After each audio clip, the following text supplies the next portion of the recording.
우리가 10주 동안 교회로 모이다 같이 나누었는데 한번 좀 정리해보면 좋겠다 싶었습니다. 그리고 또 참여하지 못하신 분들도 있고 우리 학생들도 한두 구절이라도 이렇게 좀 가슴에 새기고 가면 좋겠다 싶어서 이렇게 준비를 했습니다. 에베소서 우리가 읽었는데 에베소라는 도시는 지금의 터키 지역입니다. 예전에는 그리스였죠. 그 서안의 항구 도시입니다. 지금의 밴쿠버나 샌프란시스코 같은 그런 큰 도시였죠. 잘 발달되어 있고, 에베소 교회는 다른 바울 서신들과 조금 틀린 게 뭐냐면, 예를 들어서 고린도 교회, 갈라디아 교회, 데살로니가 이런 교회들은 어떤 문제든지 항상 있었습니다. 고린도 교회 같은 경우는 특히 많았고. 그래서 이제 그 이슈를 가지고 사도 바울이 거기에 대해서 이야기하는 게 있는데, 에베소서는 그런 건 없습니다. 그러니까 일반적으로, 성도들에게 하는 그런 말씀이고, 또 하나는, 에베소 교회가 그러면, 그래도 큰 이슈가 없었구나. 이런 걸 알 수 있죠. 하지만 완벽한 그런 교회는 아니었던 거죠. 그래서 1장부터 6장으로 되어 있죠. 오늘 아침에 혹시 다 읽으실 수 있는 시간이 있었는지 모르겠는데, 1장부터 3장까지는 보면 역시 좀 신학적인 그런 교리적인 이야기를 하고, 4장부터 6장까지는 그리스도인의 가정생활, 사회생활 이런 것들에 대해서 이야기를 합니다. 에베소 교회는 사도 바울이 또 그 인생의 말기 한 3년 정도 사역했던 그런 교회이기도 하죠. 근데 이게 특이한 게 뭐냐면, 이제 처음 우리가 읽었던 그 부분에서 그리스도 안에서 이제 성도라고 이제 표현을 하고 있습니다. 어떤 교회든지 문제가 있었음에도 불구하고 그래도 거룩한 사람들, 이렇게 이야기를 합니다. 우리가 항상 잊지 말아야 될 게, 이제 거룩하다 그러면 다른 사람들과 구분하는 게 더 이제 막 어떤 홀리한 그런 개념도 있지만, 원뜻은 항상 그거잖아요. 이제 구별된 사람이잖아요. 그러니까 그 구별을 에베소서에 보면 누가 했냐는 거죠. 하나님이 단순히 이제 더 거룩하고 더 윤리적이고 훌륭해서 떼어놓은 게 아니라 그냥 하나님께서 임의적으로 은혜로 그냥 구별했다는 거죠. 다른 세상 사람들하고 교회 사람들하고. 그런 의미에서 구분했다는 겁니다. 그렇기 때문에 성도로 불리어지는 것이죠. 그렇게 생각하면 그 구별됐다는 의미도 더 뛰어난 그런 사람들, 더 자기에 갇힌 게 아니라 그냥 구별했기 때문에, 분리했기 때문에 성도라고 계속 불리는구나, 이것을 알 수 있습니다. 그리고 거기서 끝나지 말고 그러니까 신실하게 살아가라 이야기를 합니다. 신실하다, 영어로 faithful이잖아요. 그 안에 믿음이 포함되어 있는 것입니다. 그래서 우리 이 교회로 모이다를 쭉 나누면서 느끼셨겠지만 에베소서에 대한 말씀들이 굉장히 많이 나옵니다. 교회에 대한 어떤 모습들을 그 안에 많이 담고 있기 때문이죠. 처음에 1과에 보면 교회라는 단어가 마태복음 16장에 처음 나옵니다. 베드로가 주는 그리스도시요 하나님의 아들입니다. 이 고백 위에 내가 교회를 세우겠다. 이렇게 예수님이 말씀하시죠. 그 이후로 예수 믿는 사람들의 모임을 교회라고 부릅니다. 그래서 교회는 어떤 단체나 조직, 건물, 물론 이런 것도 포함될 수 있지만 그 전에 부름받은 하나님의 자녀들, 이것이 교회다. 바로 우리가 교회다 할 수 있습니다. 구약 시대에도 보면 이제 따로 구분한 백성들이 있었죠. 이스라엘이죠. 처음에 시작은 아브라함이죠. 사실은 이라크 사람인데 그때부터 이제 불러내서 구분하셨죠. 그것은 사실 완벽한 건 아니고 하나의 상징이고 실체인 거죠. 근데 어느 순간부터 이제 이스라엘 민족은, 유대인들은 교만해지기 시작한 거죠. 우리가 특별히 하나님께 더 사랑을 받는다, 이렇게 어떤 면에서는 착각했던 거죠. 하지만 이제 그것을 사도 바울은 혈통의 문제가 아니다, 국적의 문제가 아니다라고 계속 로마서에서도 그러고 이야기를 합니다. 그들은 그냥 자동적으로 우리가 아브라함의 조상이고 자동적으로 구원을 받는다고 착각했기 때문이죠. 그러면서 그거를 이제 잘못됐다는 것을 사도 바울이 로마서에 이야기를 합니다. 아브라함에게서 나온 이스마엘도 당연히 혈통적으로는 유대인이고 그러면 아브라함의 자손이지만 그는 선택받지 않았죠. 이스마엘에서 단지 이삭, 야곱 이렇게 라인으로 내려가는 걸 봅니다. 그래서 혈통과 상관없이 하나님께서 구분한 사람은 하나님의 자녀다 이야기를 합니다. 이것이 신약에 와서는 예수 그리스도로 말미암아 은혜로 하나님의 백성이 된 것입니다. 혈통, 민족, 인종 그런 것과 상관없이. 그리고 거기에 반응해서 우리가 예수님을 구원자요 우리의 인생의 주님입니다. 신앙 고백을 함으로써 시민권을 얻게 되는 것이죠. 그래서 마태복음 16장에서도 예수님이 이야기하죠. 이렇게 고백하게 한 게 혈통으로 한 것이 아니라 성령께서 하나님께서 하셨다는 이야기를 하게 됩니다.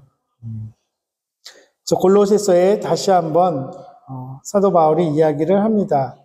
하나님의 부르심이 차별이 없다. 그리고 차별 없이 부르심 받은 한 사람 한 사람이 모이면 그것이 교회다 이야기를 합니다. 그래서 하나님에게 부름받은 공동체가 교회다. 1과의 주제였죠. 그다음에 2과는 그렇게 부름받은 그 공동체는 세상과는 다른 질서 아래서 살아간다는 것이죠. 이 누가복음 18장 9절에서 이제 14절 예수님하고 많이 부딪혔던 당시 바리새인들 철저하게 율법을 지킨다고 했던 자들 다 지키진 않았죠. 몇 가지만 철저하게 지키는 그런 사람들은 나는 이만큼 지키니까 그렇게 하지 못하는 사람들에 반해서 자기 공로를 내세우고 자기 의를 내세웠던 거죠. 이렇게 되면 하나님의 은혜가 들어갈 자리가 없었던 거죠. 아무리 그렇게 해도 그것으로 구원받는 건 아니고 사람들은 누구나 다 구원받을 자격을 갖고 있지는 않다. 성경이 우리에게 이야기를 합니다. 물론 주님을 믿고 사랑하는 정도의 차이가 있을 수는 있겠죠. 하지만 그걸로 남과 비교해서 우월감을 가질 수도 없고 그걸로 구별되는 그런 성도는 아니다. 이렇게 이야기를 합니다. 모든 것이 은혜에서 출발했고 은혜에 기반하기 때문에 그 반응으로 거룩함을 향한 그런 노력 있어야 되고 살아가야 되는데 특별히 요구되는 덕목이 사랑과 용서다. 이렇게 이야기를 하고 있습니다. 이 교회 공동체 안에는 특별히 하나님께서 은혜를 처음에 많이 부어주셨죠. 처음에 교회가 시작될 때 사도들에 의해서 기적도 많이 일어나고 했습니다. 이제 그러다 보니까 그런 결과나 일어난 일에만 이제 초점을 두게 되는데 그런 사역의 결과에만 관심을 기울일 수는 없다 이야기를 합니다. 그러면서 교회에게 특별히 하신 명령 중에 중요한 것이 제자도다. 누구든지 예수님을 따르고자 하면 자기를 부인하고 십자가를 지고 따라가야 한다. 이 이야기를 하고 있습니다. 세상과 다른 질서 아래 있는 하나님 나라 공동체의 모습은 세상은 다른 사람들을 다 그렇진 않지만 또 짓밟아야 되고 경쟁에서 이겨야 되고 그러면서 위로 올라가고 하지만 하나님 나라 사람들의 그 방법은 섬김을 받는 자보다 섬기는 자가 더야 하고 또 용서해야 하고 나보다 다른 사람이 더 낫다, 더 옳다, 더 높다고 그렇게 인정하고 여겨야 된다는 것이죠. 이게 세상과 다른 질서 아래 살아가는 하나님 나라의 공동체다 이야기를 합니다. 그래서 우리가 어제 나눴던 것처럼 어제 그 살아있는 교회 그 내용하고 이 박영수 목사님 교회로 모이다에 좀 이렇게 공통되는 그런 부분들을 발견할 수 있을 겁니다. 마태복음 5장 13절에서 16절, 세상에서 소금으로 빛으로 살아가야 되는 신자의 정체성, 이제 신자다움이라고도 표현합니다. 그래서 행함, doing보다 존재, being에 관한 문제다. 이것은 어떤 의미일까요? 이렇게 어떤 이런 일들, 그것도 물론 중요하고 필요하지만 그거 전에 그 존재 자체가 의롭고 선하고 또 사랑할 수 있는 그런 존재로 살아가다 보면 그런 행위나 행함은 자연스럽게 거기서 나오게 될 것입니다. 그것을 강조하고 있습니다. 교회는 사랑의 삶을 통해 세상의 어둠을 밝히고 부패를 막는 존재가 되라고 구분되었고 부름받았다. 세상과 다른 질서 속에 있는 삶이 무엇인지 보여주는 사람들의 모임이다. 우리가 알지만 또 살아가다 보면 또 잊기도 하죠. 이런 시간들을 통해서 다시 한번 좀 되짚어 보는 거죠. 나의 모습, 우리 교회의 모습, 세상과 다른 질서 속에 살아가고 있는가, 얼마나 그러한가 되짚어 볼 수 있을 것 같습니다. 다음에 3과의 제목은 그리스도의 몸으로 부름받은 공동체. 그래서 혼자가 아니라 부름받은 사람들 속에 함께 묶여있는 그런 정체성을 갖게 된다 이야기를 합니다. 이것도 어제 우리 함께 나눴던 부분과 공통되는 부분이 있죠.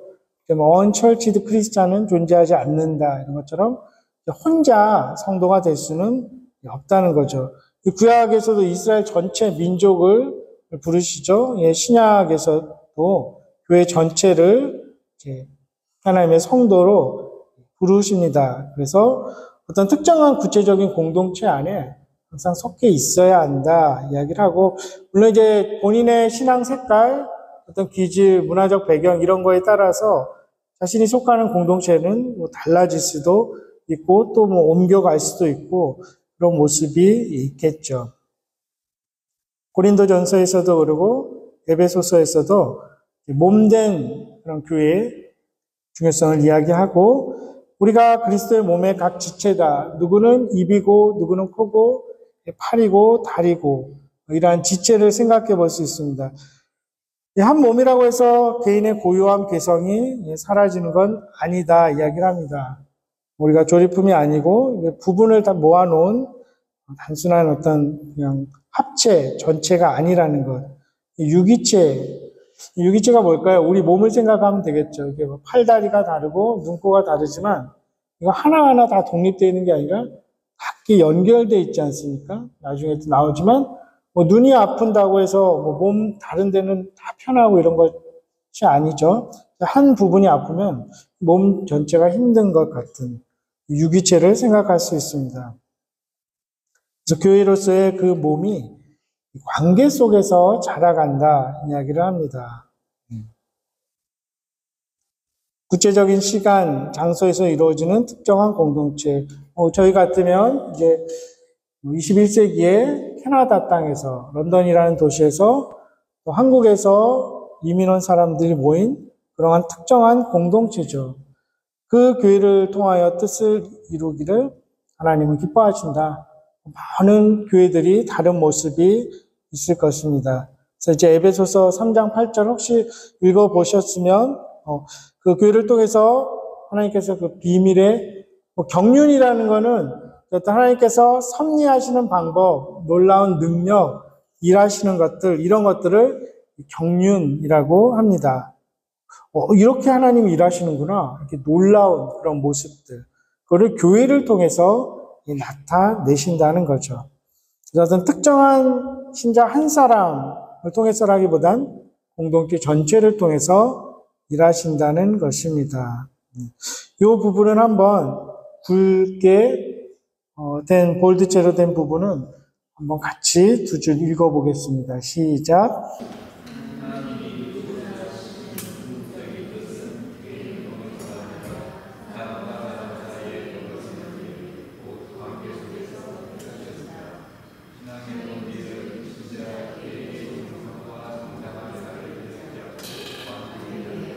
네, 저자는 이렇게 이야기를 하는 거죠. 하나님의 뜻이 관계 속에서 사람과 사람 사이에서 벌어지는 일, 그런 일들을 우리가 그때 당시는 다 판단할 수 없고 그때 당시는 다 이해할 수는 없지만 어쨌든 하나님은 그러한 관계 속에서 뜻을 이루신다 주장하고 있습니다. 그래서 개인의 정성, 정당함보다는 전체적인 관계에 신앙의 본질이 달려있다.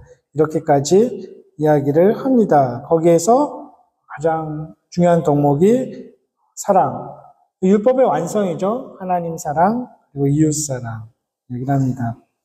사랑이라는 것이 혼자 할 수 없고, 그쵸? 관계 속에서 이루어진다는 것이고, 이웃 사랑이 결국 하나님 사랑이라고 이야기를 합니다. 이웃에 대한 사랑을 통해서 하나님을 향한 사랑도 자라간다는 거죠. 그러면 다시 이렇게 해석해 볼 수 있겠죠. 내가 하나님을 사랑하는가? 내가 얼마나 하나님을 사랑하는가는 우리 주위 사람들에 대한 사랑의 척도를 통해서 알 수 있는 것이죠. 하나님이 우리를 교회로 부르신 것은 신자의 온전함을 위해서이다. 그 온전함이 관계 속에서 훈련된다 이야기를 합니다. 그런데 그렇다면 그 관계 그냥 시간이 지난다고 저절로 이런 덕목들이 생기는 건 아니죠. 그래서 훈련이 필요한 것을 에베소서 4장부터 6장은 이제 실질적인 내용들을 이야기하죠. 필요한 덕목들이 대표적인 것들이 겸손, 온유, 오래 참음, 용납, 평안 이러한 덕목들이 필요하다고 합니다. 그것이 성령께서 하나 되게 하신 것을 힘써 지키는 일이라는 것이죠. 이 온유라는 단어는 참 많이 나옵니다. 전에 같이 모임하다가 어떤 집사님이 묻기도 했는데 이 온유, 성경에서 말하는 온유는 힘이 있고 권위가 있고 내가 할 수 있는 그런 권한이 있지만 그것을 절제하고 참아주고 또 받아주는 그러한 힘을 말합니다. 그러한 모습을 온유라고 합니다. 대표적인 사람이 성경에서 모세 같은 경우를 얘기하죠.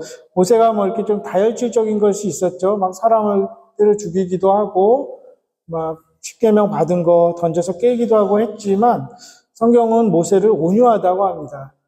굉장히 화나는 일들이 많았죠. 광야 생활 속에서. 그럴 때 또 참아내고 또 그들을 위해서 하나님께 중보기도 했던 그러한 모습, 온유한 모습이다. 성경적인 생각해 볼 수 있습니다. 하지만 이단과는 당연히 갈라서야 된다. 하나됨은 같은 신앙 고백을 전제로 한다. 이것도 어제 배웠던 것과 공통된 부분이 있습니다. 모든 걸 다 무분별하게 수용할 수는 없는 것이죠. 한 신앙 고백이 있어야 된다는 것입니다. 사실 이것을 위해서 이제 사도신경이라는 게 세워진 거죠. 성경에는 없지만 우리는 이것을 같이 고백한다. 삼위일체 하나님, 예수님의 속죄, 부활, 죽음과 재림 이런 것들을 같이 고백할 수 있는 그 기반 안에서 우리가 하나 될 수 있다는 것이죠. 근데 이제 교파가 다양하지 않습니까? 한국도 그렇고 여기도 물론 침례교도 있고 감리교도 있고 순복음계통 같은 경우도 있는데 하나님이 일하시는 게 워낙 놀랍고 크다 보니까 한 곳에 다 담아낼 수 없는 거죠. 이것을 이제 긍정적인 모습으로 서로 이제 적대 관계가 아니라 상호 보완하는 관계로 이해할 필요가 있다 이야기를 합니다.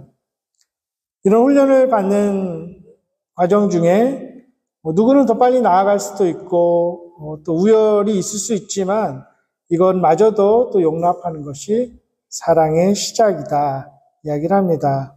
우리가 믿음의 길을 계속 걸어가면서 넘어지기도 하고 실족하기도 하지만 무엇보다 주의 은혜, 성령의 역사가 우리를 목적지까지 마침내 끌고 갈 것입니다. 그것을 우리가 믿고 있다면 지금 서로 용납하고 또 보듬을 수 있는 것이죠.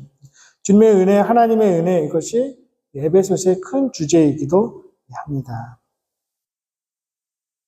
네 번째 과에서는 이제 신자의 거룩함, 온전함은 성도를 향한 하나님의 목적인데 이 다름이 구체적으로 나타나야 된다는 거죠.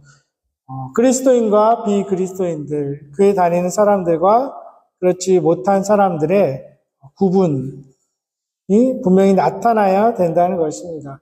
이것도 어제 배운 부분에서 공통되는 게 있죠. 근데 그러면 그 다른 것 중에 가장 눈에 띄고 중요한 것이 뭐냐면 이 생명력이라는 것입니다. 생명력이라는 거 어떻게 이해할 수 있을까요? 에베소서 역시 쭉 읽다 보면 이제 죄의 문제가 있습니다. 그래서 이 모든 피조물도 그렇고 우리 인간도 그렇고 그냥 저절로 두면 썩는 거죠. 바람이 불면 불어서 썩고 비가 오면 비가 와서 썩고 해가 나면 또 말라서 죽고 이런 모습들이 당연한 거고 사람들에게도 일반적으로 있는데 그렇지만 하나님이 부름받은 성도들에게는 이 생명력이 있다는 거죠. 바람이 불고 비가 오고 해가 뜨겁게 내리치고 이런 환경들 속에서도 생명력을 보이게 된다는 것입니다. 근데 그런 성도들이 모인 이 교회에도 세상에는 없는 그런 생명력이 있다는 것이고 이거는 역사적으로도 사실 우리가 보아온 것입니다. 교회가 그 베드로의 고백 위에서 세워진 이후로 없어진 적은 없습니다. 어떤 특정한 교회, 지역 교회가 사라지고 문을 닫고 할 수는 있고 새로 생기기도 하지만 이 교회 자체가 없어진 적은 역사 속에 없었죠. 생명력이 있기 때문입니다. 새롭게 생명을 가진 존재라는 뜻에서 우리는 거듭났다, 하물로 중생, 영어로 born again, 새로 태어난 이런 표현을 하기도 합니다. 그리고 그렇게 새 생명을 얻은 자는 하나님과 화목하게 된다. 그리고 베드로는 거기에 이제 구체적인 표현을 합니다. 어떠한 정체성을 우리가 가지게 되냐? 택하신 족속이다. 하나님이 특별히 택했다는 거죠. 그리고 왕 같은 제사장이다. 이런 표현도 씁니다. 이거는 왕이면서 동시에 제사장이다. 이런 의미이기도 하죠. 우리 한 사람 한 사람이 존귀한 왕 같은 존재고 또 하나님과 세상의 중보자로 서 있는 제사장 같기도 하다는 거죠. 거룩한 나라, 소유된 백성 이런 표현도 합니다. 하나님께서 우리를 부르실 때에 우리가 거룩해서 부르신 것이 아니라 거룩함을 목표로 부르신 것이다. 그렇기 때문에 거룩한 삶의 요구를 우리는 피할 수 없다. 이야기를 합니다. 생명력이 있으면 당연히 쭉 자라가겠죠. 교회 안에도 이런 자라남의 과정이 있다는 거죠. 이미 우리가 하나님의 백성이 되었고 이미 우리가 구원을 얻은 자이지만 그것이 완성되지는 않았다는 거죠. 아직 다 이루어지지는 않았습니다. 그래서 우리는 이미와 아직 사이를 살아가고 있는 사람이라고 할 수 있겠죠. 그래서 4장 15절 에베소서에서는 범사에 그에게까지 계속 자랄지라 이렇게 고면합니다. 우리가 언제 예수님을 믿었을까요? 언제 신앙생활을 시작했을까요? 그때로부터 지금까지 우리는 나 자신은 얼마나 그리스도를 닮은 사람으로 계속 성장해 왔을까요? 한번 되짚어 볼 수 있습니다. 이런 것들 이제 성장, 성숙, 하나됨 이런 것들을 방해하는 것들도 당연히 있겠죠. 파로 나눠지는 거, 분열되는 거, 또 근친상간, 성적인 그런 문제들이죠. 우상숭배, 법적 다툼, 은사를 비교하고 자랑하는 거, 특별히 고린도 교회에 있었던 것입니다. 그럼에도 바울은 역시 서슴지 않고 그 고린도 교인들을 성도라고 칭합니다. 왜 그랬다 그랬죠? 그들의 어떤 도덕적인 그런 레벨, 수준 이것이 아니라 하나님께서 일단 구분해서 불러내셨기 때문에 성도라고 칭하고 있습니다. 그 거룩함과 온전함에 이르는 일은 시간이 많이 걸린다. 그렇겠죠? 과정이 필요합니다. 온전함을 향해 걸어가는 길에서 여러 가지 일들이 일어납니다. 교회 안에서도 그렇게 여러 가지 일들이 일어날 수 있습니다. 하지만 주님께서 구원하신 후에 우리 각 사람을 따로 두지 않으시고 교회로 부르시죠. 교회의 관계 안에서 온전함, 거룩함, 그것을 빚어갈 수 있게 만드십니다. 그러면서 이제 벽돌로 집을 쌓는 비유도 이 저자가 이야기를 합니다. 계속 쌓아 나가려면 이제 모난 돌은 깎아내야 되고, 맞지 않는 돌은 또 선 맞춰야 되고, 또 다른 돌이 들어가기 위해서 공간을 내어줘야 되고, 그런 서로 벽돌을 쌓아가는, 집을 만들어가는 그 이미지를 교회의 이미지로 생각하게 합니다. 때로는 벽돌같이 내가 깎여야 되기도 하고 아픔이 있겠죠. 그리고 누군가를 위해서 공간도 내어줘야 합니다. 저자가 이런 표현을 쓰죠. 어느 교회나 고슴도치와 밤송이들이 있다. 이렇게 찌르는 사람들이겠죠. 그런 아픔을 그들로 인해서 아픔을 겪게 될 때 기뻐하라고 말합니다. 그만큼 온전함으로 나아가는 수단이 된다는 것이죠. 한 몸으로 모이는 것이 뼈를 깎는 노력과 아픔이 요구되지만 그것은 그만큼 영광스럽고 명예로운 일이다. 이야기를 합니다. 그리고 오가의 주제는 하나님의 통치가 드러나는 공동체. 예수님이 공생애를 시작하시면서 가장 중요하게 여겼던 것, 하나님 나라입니다. 뭐라고 하셨죠? 회개하라, 천국이 가까웠다. 세례 요한도 먼저 그렇게 이야기를 하셨죠. 그러면서 제일 먼저 하신 일들이 사람들 병 고쳐주고 악한 영을 쫓아내고 이런 것들. 이게 하나님 나라에서 일어나는 일을 보여주는 것입니다. 주님이 원래 목표하시고 의도하셨던 것이 교회 자체가 아니라 하나님 나라이고 그 하나님 나라를 위해서 교회 역시 세워졌다는 것입니다. 그래서 구약에서는 이제 이스라엘일 수 있고 신약에서는 교회를 통해서 하나님 나라를 이루어 가시는 것을 보게 됩니다. 케겔만이라는 신학자는 그 주권의 전이 이런 표현을 합니다. 하나님 나라는 나라라는 개념 안에 통치자가 있지 않습니까? 다스림이 있다는 거죠. 나의 삶을 누가 다스리냐, 우리 교회를 누가 다스리냐. 이전에는 나 자신이 혹은 누가 다스렸는데 이제는 하나님이 다스린다. 이 다스림의 주권이 옮겨진 것, 이것이 하나님 나라다. 이렇게 표현하는 신학자도 있습니다.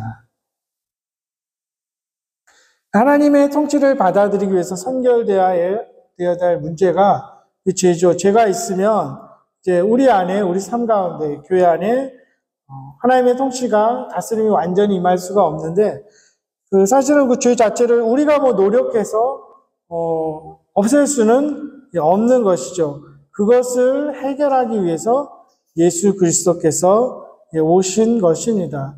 그렇기 때문에 우리가 가끔은 하나님 나라가 이런 것이구나. 우리 삶 가운데, 교회 생활 가운데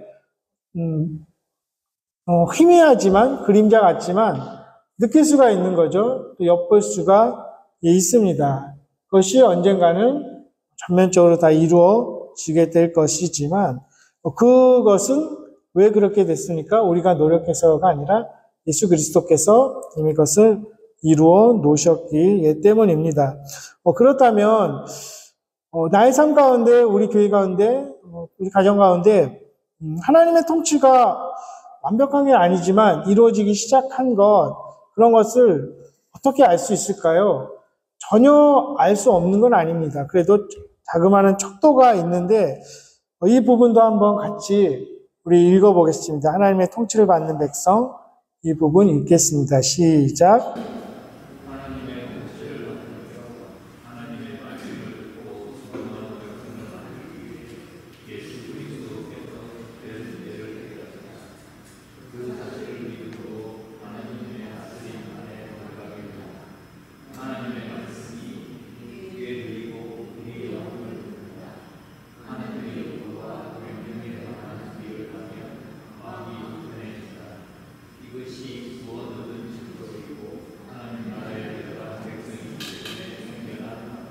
예, 우리 안에 학생들도 마찬가지고 예수님이 나의 구세주인 거 믿어지는 거, 그리고 하나님이 살아계시다는 거 믿어지는 거 완벽하게 이해되지 않지만 이것이 있다면 이미 우리가 구원 얻은 증거이고 하나님 나라에 들어간 발을 디딘 그러한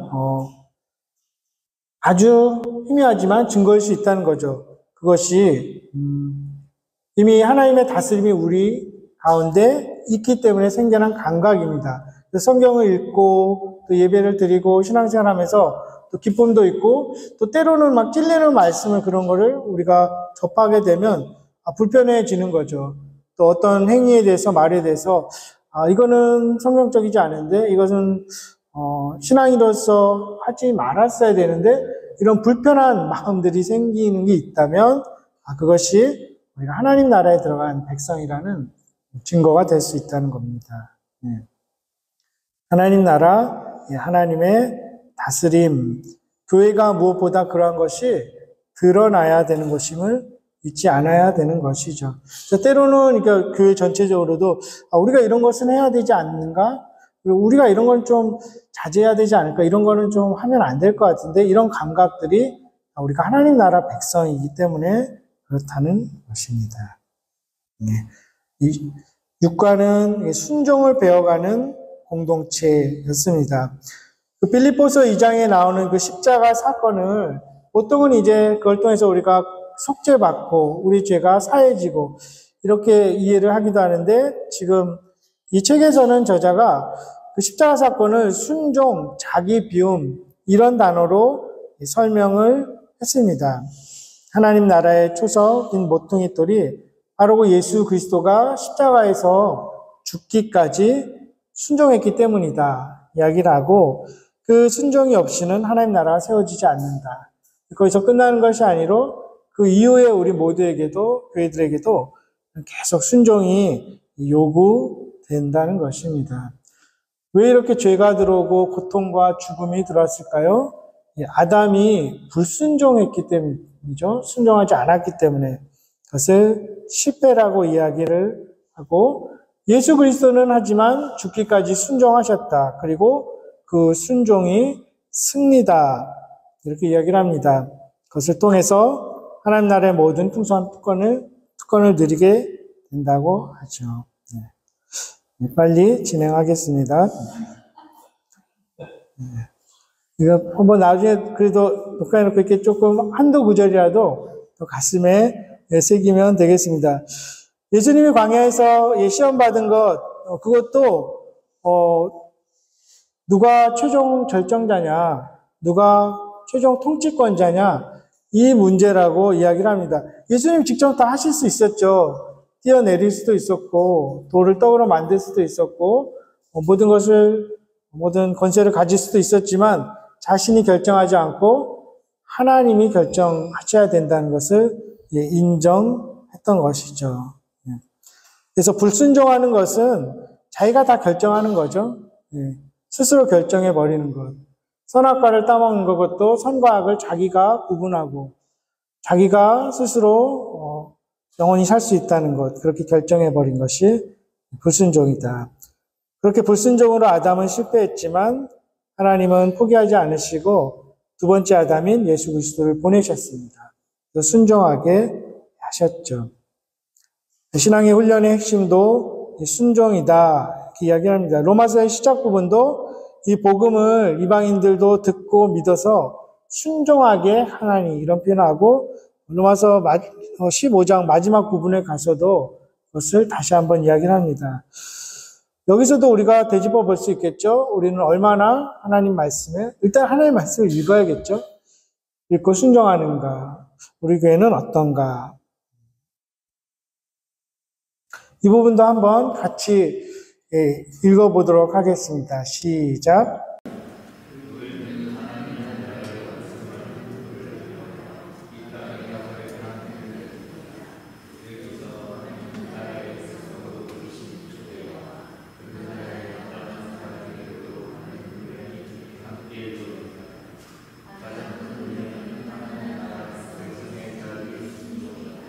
교회라는 곳이 하나님 나라를 위해서 세워졌다고 했죠.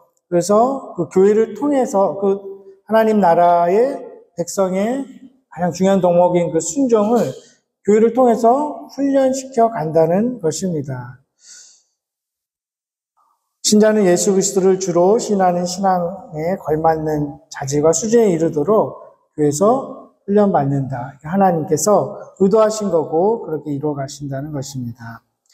예, 7번째, 하나님 나라를 보여주는 공동체. 교회 자체가 하나님 나라와 동일시 되진 않습니다. 그런데 천주교에서는 이 교회가 하나님 나라와 동일시 된다고 했죠. 그래서 교회 권위가 굉장히 높고 무섭다고 했습니다. 그래서 교회에서 이제 파면되고 그러면 너 이런 죄를 져서 교회에 못 와. 너는 성찬에 참여 못해 이러면 자기가 구원을 못 받는 거기 때문에 굉장히 말을 잘 듣게 되겠죠. 또 교회를 위해서 많은 것을 희생하게 됩니다. 반면에 그와는 반대로 교회가 무슨 필요가 있는가? 무교회주의자도 있습니다. 교회 조직의 필요성을 부인하는 사람들도 있기는 합니다. 하지만 어쨌든 인간들의 그런 실수, 오해, 착각, 문제를 아시면서도 하나님은 교회를 세우시고 신자들을 교회로 모으십니다. 그리고 그 안에서 훈련이 일어나게 하시죠. 예. 그래서 교회는 흠없고 유능한 사람이 모이는 것이 아니고 악한 자들도 들락날락할 수 있다. 우리가 우리 경험을 통해서도 그러고 사회의 일반적인 상황들을 보면서도 그걸 알 수 있겠죠. 순종과 충성을 요구하는 곳이기에 아무리 못나고 답답한 사람이 있더라도 또 참고 견디고 기다려줘야 한다는 점을 신앙생활할 때 언제나 기억해야 한다. 이런 것들을 이제 읽으면서 저 자신도 먼저 그렇고 다시 한번 지난 날들을 또 생각하게 됩니다. 교회 자체가 완성일 수 없고 주님이 다시 오시면 교회는 맡겨진 임무를, 맡겨진 소임을 다하게 되겠죠. 그래서 이제 교회에서 하는 그런 선교, 우리 어제도 전도, 선교에 대해서 같이 나눴죠. 이 박연성 목사님은 선교라는 개념도 이렇게 설명하는 거죠. 우리가 하나님 나라를 향해서 가고 있는데 같이 가자. 동참시키는 것이 선교이다. 그리고 이제 계속 우리는 가고 있다. 이미 그 여정을 시작했지만 아직 끝나지 않고 중간 단계에 와 있다. 이것을 기억해야 된다는 것입니다. 그 길을 가다 보면 환난과 핍박도 있고 또 목적지로 나아가는 길을 막는 모든 유혹, 시험에 맞서 때로는 인내하고 싸우기도 해야 합니다. 그래서 그 교회 안에는 처음에 사도행전에 교회가 시작됐을 때 놀라운 모습들, 아름답고 기적적인 그런 일들도 많이 있었습니다. 하나님 나라의 완성을 향해 제대로 가고 있다는 걸 보여주는 거죠. 하지만 그것만 있지 않았죠. 싸움도 있었고 다툼, 분열도 있었고 유혹도 있었고 또 핍박도 있습니다. 그래서 지금도 교회라는 곳에는 그러한 기적, 고난이 공존하는 자리이다. 이렇게 이야기를 하면서 하나님 나라 백성의 본질 중에 또 중요한 것이 있는데 그것이 섬김이다. 십자가의 도인 거죠. 그리고 하나님 나라 백성이 살아가는 방법입니다. 살면서 가장 어려운 일이 남을 섬기는 일이다.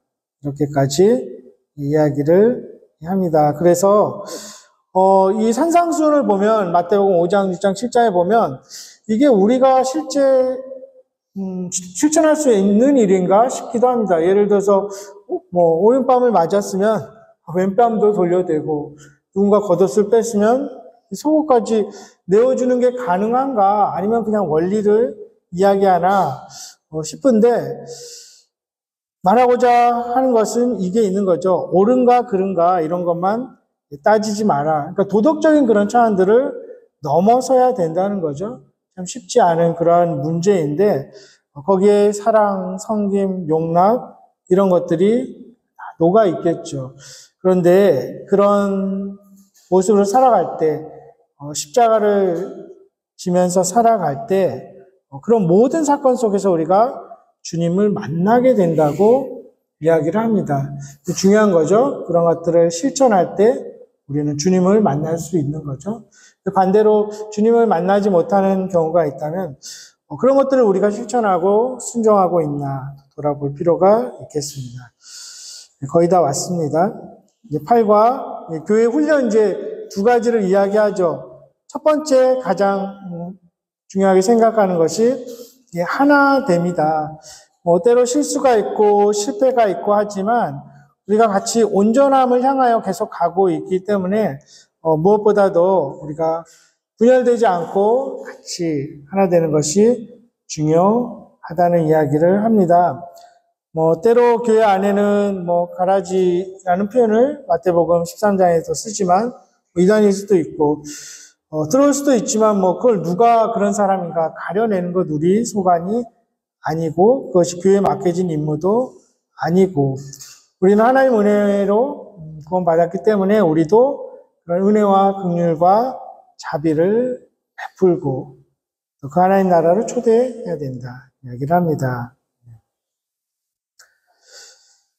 영광된 길로 그렇게 쭉 나아가는 그 길에 많은 방해와 핍박이 있지만 교회를 끝내 무너뜨릴 수 있는 방해할 수 있는 것은 아무것도 없다. 그러면서 이런 표현을 합니다. 국가와 코스모스, 바람이 차야 싱싱하고 냉장고가 따뜻하면 음식이 당연히 부패하겠죠. 그래서 좀 울며 회개하고 때로 인내하고 싸우고 몸부림치고 그래서 약하기 때문에 간구하고 이런 교회가 복된 교회다 이야기합니다. 무엇보다 교회에서 이루어지는 훈련의 초점은 하나 되는 것이다. 역시 그것을 방해하는 것들이 있습니다. 시기, 질투, 분리, 분열. 갈라디아서 5장에 나오는 거죠. 굉장히 쭉 여러 가지가 나와 있습니다. 우상숭배, 주술, 원수 맺는 것, 시기하는 것, 또 화내는 것, 이러한 것들. 근데 거기에 반해서 우리 하나 되게 할 수 있는 성령의 열매가 뒤이어서 나옵니다. 우리에게는 어떤 모습이 있나 살펴볼 수 있겠죠. 사랑, 희락, 기뻐하는 것, 평화롭게 지내는 것, 오래 참고, 자비하고, 양선, 착한 일을 계속하는 거죠. 충성되고 여기서 또 온유가 나옵니다. 또 절제하는 것 할 수 있지만 참아내는 것 있습니다. 그러면서 이제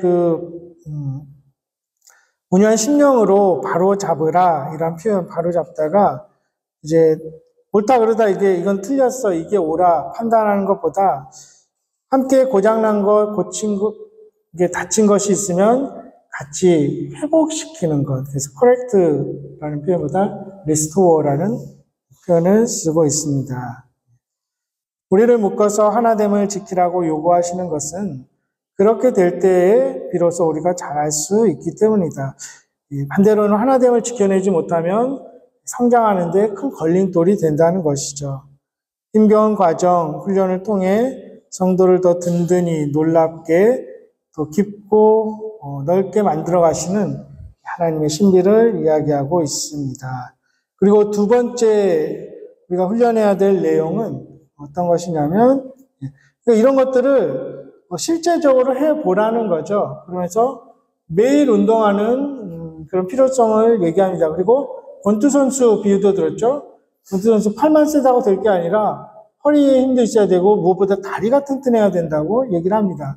그러기 위해서는 매일 8km씩 뛰어야 되는 이야기. 그래서 어느 구간은 빨리 뛰고 어느 구간은 천천히 뛰고 이런 것들 매일 훈련이 필요하다는 거죠.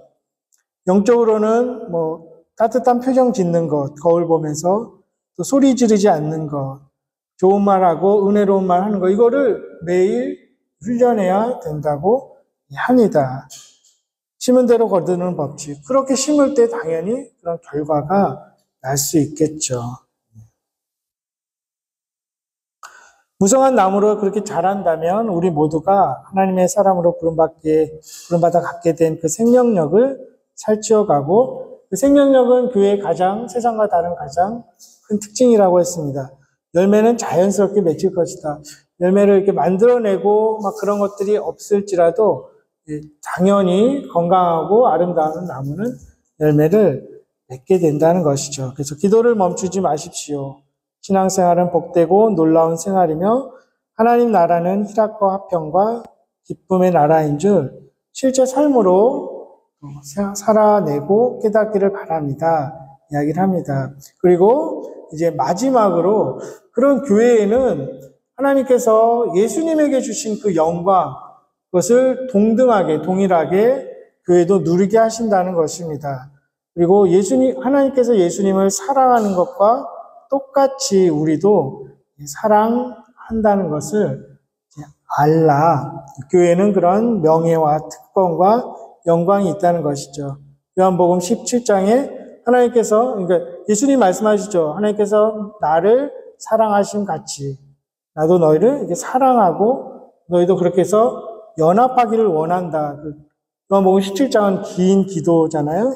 그 부분은, 그 구절은 하나님께서 우리도 예수님과 똑같이 동등하게 그렇게 사랑하고 대등한 관계로 영에 참여하게 하신다.